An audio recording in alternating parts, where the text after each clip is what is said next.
Aš mokiausi šito viso instrumento ir meno American Hypnosis Academy ir tenais vadinamas yra hipnokaučingas. Mes norime tai iš savo sąmoningo proto, vat aš noriu to, bet pasąmonėje yra, nežinau, surašyta tavo giluminiai įsitikinimai apie tam tikrus dalykus.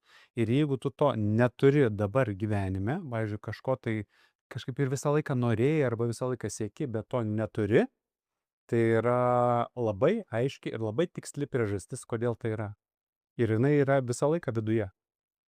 Jinai visą laiką yra tavo viduje tam tikra programa, įsitikinimas arba limitas.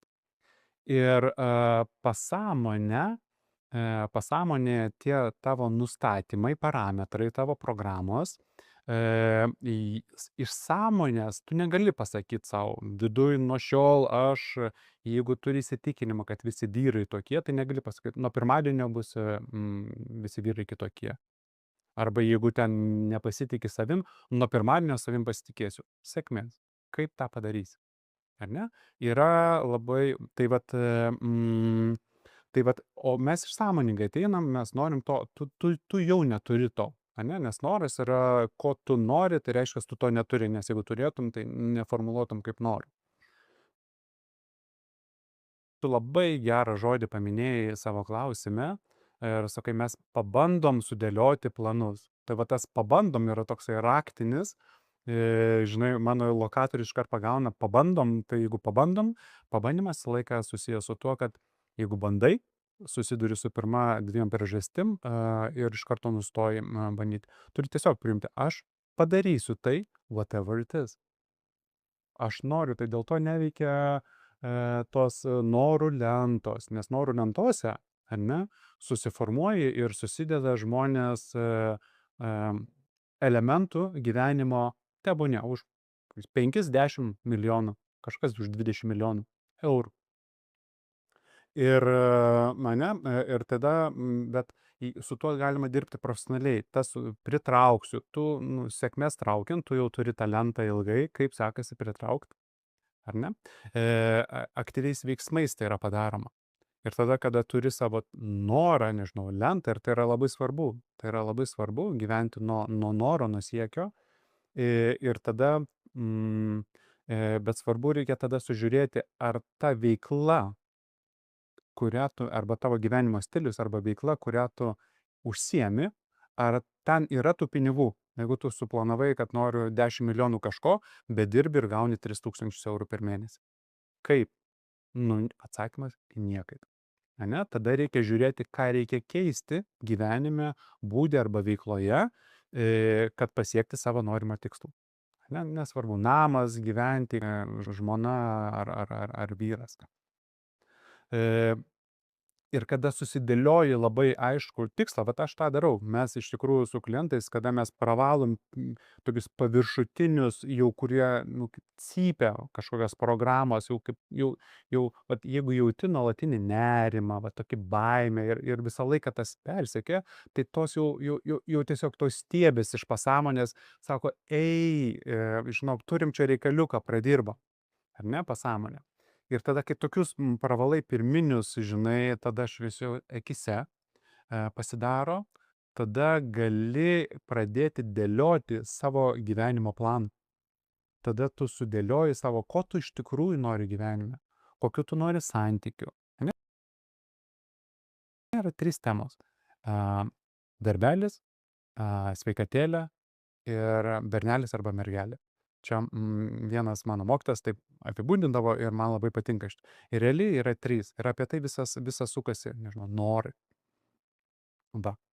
Tu susidėlioji planą savo lentos, savo tai, ką tu įsivaizduoji, reikia nuleisti į gyvenimą ir, kaip sakėm, padaryti tai aktyviais veiksmais. Nori, nežinau, namo, antrų namų kažkur, turėti laiko laisvo daugiau, būti su šeima, su artimaisiais, kas tai būtų. Tada tu nuleidi, o kaip praktiškai tą įgyvendinti. Ir tada supranti, kai nuleidi į praktinį gyvenimą, tada matai, toliau leidi žemyn iki to, o ką daryti rytoj, o ką daryti kitą savaitę, kad pasiekti planą. Ir tada tu kada pradedi įgyvendinti savo norą realiai, tada vat kyla visos programos, jos tiesiog sako: "O, tu nori palikti savo vadovės darbą, C-level vadovo, ane, ir nori sukurti savo verslą, ane, tu realiai, nes tu nori, ką tai duoda, galbūt laisvę, gal realizaciją, gal kažkokią finansinį gerbūvį." Vat tada tos programos įsijungia, tu tiktai nori eiti daryti ir tau įsijungia baimė. Ir tada mes pamatom, kas tai per programos tos. Ir tada mes jau labai direktyviai jas pašalinam. Nu, ne tai, kad jas pašalinam, bet jas įsisąmoninam, gal aš pavadinčiau. Ane? Nes vat tas įsitikinimas reikia pirmiausia suprasti, su kuo tu dylini. Kada tu nesupranti, kas tavo yra priešas, keistas žodis, bet su kuo tu varžaisi, reikia suprasti savo tą priešingą. O daug žmonių neįmanoma pamatyti šiaip pačiam iš sąmoningo, va, tipo, tai kas čia mane vis dėlto iš tikrųjų stabdo? Nu, neįmanoma. Tu tada galvoji, mažiau valgysiu, sveikiau valgysiu, trumpiau miegosiu, ilgiau miegosiu, nu, dar kažką tai darysiu, bet tai neįsprendžia. Mes esam išmokinti labai vieno, irgi mūsų tėvai ir mūsų mokykla, tėvai ir šiaip bendrai visuomenėje yra toksai, ir dabar girdžiu žmonės naudoja, tu bent kažką daryk. Ane, kad tu kažkaip tai nori ir mes labai dažnai ištaškom vat savo energiją nuo kažko darymą. Ir tu žinai, kaip tai veikia praktikoj. Tu nori realiai padaryti didelį pokytį, bet tavo viduj yra toks pasipriešimas, nu, programa arba kelios, kad tu tiesiog galvoji, bet aš kažką darysiu ir tada susitvarkai stalčius, ane? Nenori mokytis, bet tada galvoji, ir tada gal bent jau stalčius susitvarkiau, bet namus susitvarkiau. Ir tada paglostai save, aš šaunuolis, aš bent jau kažką tai padariau. Jo, bet kaip tai susiję su tavo tikslo pasiekimu? Niekaip. Tai tada buvo tiesiog perteklinis, nereikalingas veiksmas ir tu save norėjai patenkinti, kad tu vat bet kažką padarei ir tavęs pagiri, bet, žinai, aš nepasiekiau nieko, bet pažiūrėk, kiek padarei. Ir mano įsitikinimu, kada tu turi pašaukimą, kada tu turi labai aiškią misiją, ką tu nori padaryti ir pasiekti, tai visi tokie šalutiniai darbai, jie tiesiog, nu, yra stipriai nenauringi. Nu, turiu minty, aš kitą turiu mėgstamą tokią anekdotinę situaciją. Ateina vaikas ir klausia mamos, mamytė, o kodėl mes taip prastai gyvenam? Ir mama sako, žinai, vaikeli, dėl to, kad tėvelis viską stengiasi padaryti pats. Ir mes iš savo laiku atsimam ir lentutėm balkoną iškalti, ir namuką pastatyti, ir patas žolytę, nes nu, man faina pjauti, viskas, ir man faina žolytę nupjauti, nu, 3 kart per metus. Dėl to, kad dėl fainumo, bet kai tai tampa darbu kas savaitę, tada nieko faino, tada yra darbas. Ir tada tu tiesiog atsitrauki nuo savo realios misijos įgyvendinimo. Ir tu taip save kompensuoji. O čia yra kaip raumenyse kompensacijos įsijungia. Taip veiksmuose, darydamas ne į temą, tu save laikini, bet taip ir ir užsisuki tokiam, oi, šiek tiek visko darau, bet tu nedaryk visko, tau reikia juk šito, tu šito sieki.